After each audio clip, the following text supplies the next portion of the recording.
Pumasa si dating Special Assistant to the President Bongo sa hamon na maghubad ng t-shirt para patunayang wala siyang tattoo ng dragon.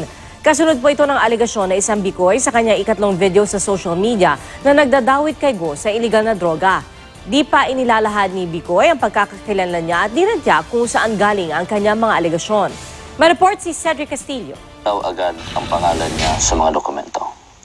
Sa ikatlong video ng nagpakilalang si alias Bikoy, sinabi nitong tulad ng umano'y tattoo ni dating Davao City Vice Mayor Paulo Duterte, mayroon din daw dragon tattoo si dating Special Assistant to the President Bongo na ilang beses na raw niyang nakita ng personal. Ang alegasyon ni Bikoy, may kaugnayan si Go at ang pamilya ni Pangulong Duterte sa illegal drug trade sa bansa. Kanina, tinanggal ni dating Special Assistant to the President Bongo ang kanyang t-shirt at ipinakita ang kanyang likod sa media. Bukod sa ilang marka dulot ng Ventosa Massage, walang nakitang tattoo sa kanyang likod. Klaro ha?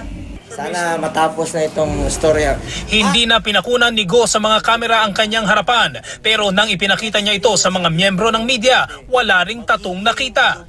Muling itinanggi ni Go na may kinalaman siya at ang pamilya ni Pangulong Duterte sa bentahan ng droga. Sa isang bagong Facebook post naman ni Pulong sa wikang Bisaya, muli niyang ipinaramdam na wala siyang balak na ipakita ang kanyang tattoo.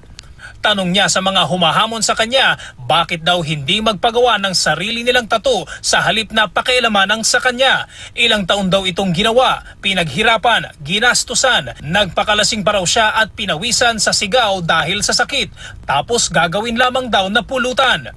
Dumipensa rin ang kanyang kapatid na si Davao City Mayor Sara Duterte. Sinabi niyang korte lamang ang makakapag-utos sa nakababatang kapatid na ipakita sa publiko ang tattoo kung meron man.